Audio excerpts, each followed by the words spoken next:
El proyecto que estoy trabajando para el OCMA se llama La Patria de las Imágenes. Básicamente lo que hace es una recopilación de imágenes que tienen que ver con el colonialismo en África, particularmente con el Congo belga a finales del siglo pasado, y con imágenes que tienen que ver con el mundo y el universo huasteco, tanto antes como después de la época colonial.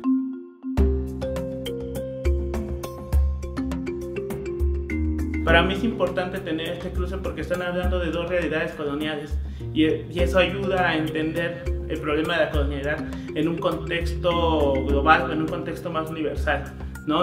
estamos hablando ni viendo la colonialidad a partir solamente del caso huasteco, sino de un proceso económico que se extendió en los países que ahorita llamamos de subdesarrollo y cómo se fue empoderando una serie de naciones económicamente, pero también epistémicamente. Nos enseñaron a ver, a entender y a generar una cultura particular, una monocultura, y que ahorita puede ser una monoeconomía, un monocultivo y una forma única de ver las cosas, ¿no?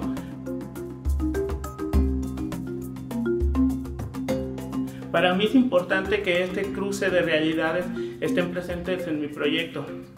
como también están el cruce de referencias. Por un lado está toda la historia familiar, el contexto del pueblo al que pertenezco, el contexto de la cultura a la que pertenezco, la lengua con la que me fui formando desde más pequeño, y por otro lado también están otra serie de referencias teóricas que tienen que ver con la decolonialidad, que tienen que ver con la literatura de autores africanos. En particular, el proyecto está inspirado fuertemente por El Camino Hambriento, que es una novela de Ben Okri que se publicó en los años 90, donde explica que están estos espíritus que pueden entrar y salir de otros momentos de la vida o del pasado de los habitantes en África, ¿no? De alguna forma me posiciono en ese lugar como uno de estos entes que pueden entrar y salir de dos momentos históricos o de dos temporalidades y de varios espacios para rastrear un dolor, que es un poco lo que habla la novela de Ben Okri, para rastrear una preocupación, para rastrear un sueño, si se quiere ver así. Entonces, el montaje del proyecto va a replicar también, o está basado en un barco negrero, en un mal dicho barco negrero, que eran estos barcos de mercancía que llevaban los cuerpos de un lado a otro, de un continente a otro. En particular, en el caso de la costa de África, son los cuerpos africanos que llegan a México, al Golfo de México, y de México salen los cuerpos huastecos hacia el Caribe, para trabajar todos los plantíos de caña. Esto es muy importante para mí porque finalmente estamos haciendo foco en un hueco, pero en un hueco enorme de la historia de México, que no se ha pensado, que no se ha problematizado y que no entiende el esclavismo como un problema de culturas originarias saliendo de México, sobre todo al principio de la colonia, finales del siglo XVI. Lo que pasó en el caso específico de los huastecos es que es una población desmembrada, llevada al Caribe, llevada a África, incluso a Sevilla o a San Malo, en lo que actualmente es Francia, como esclavos domésticos, como esclavos de carga. Y otra cosa que es muy importante es el intercambio.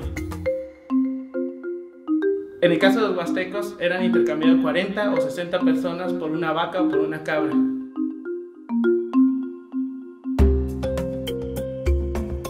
La historia de la ganadería en México tiene que ver con eso, son cuerpos intercambiados por ganado. Y esto habla del valor que tenía o de la normalidad que era en ese momento traficar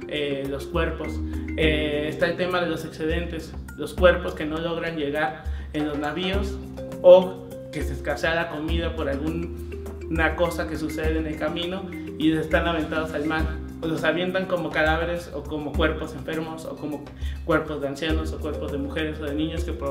posiblemente no pueden ser intercambiados o monetizados al momento de llegar al Caribe, en el caso de los huastecos, o en el caso de los africanos en el momento de llegar a los puertos del Golfo de México.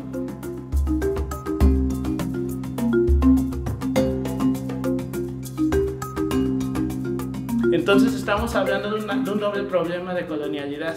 por el que estamos siendo atravesados tanto los mexicanos como los africanos, pero también un montón de personas que estamos en estos espacios de llamados economías subalternas o de economías en desarrollo, que seguimos arrastrando después de 500 años un montón de consecuencias personales, culturales, económicas, sociales de esos procesos. No es una revisión histórica solamente, es una revisión de cómo está nuestro presente a partir de eventos que sucedieron en ese momento. En particular son una serie de dibujos, todos trabajados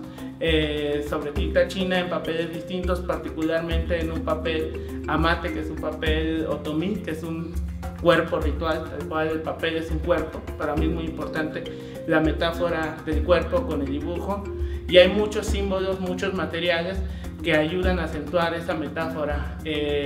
Hay intervenciones en piel,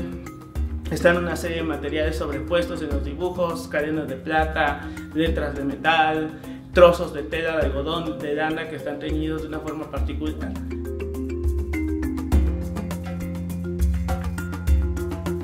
En particular, las últimas dos piezas son dos telas pintadas con plantas rituales,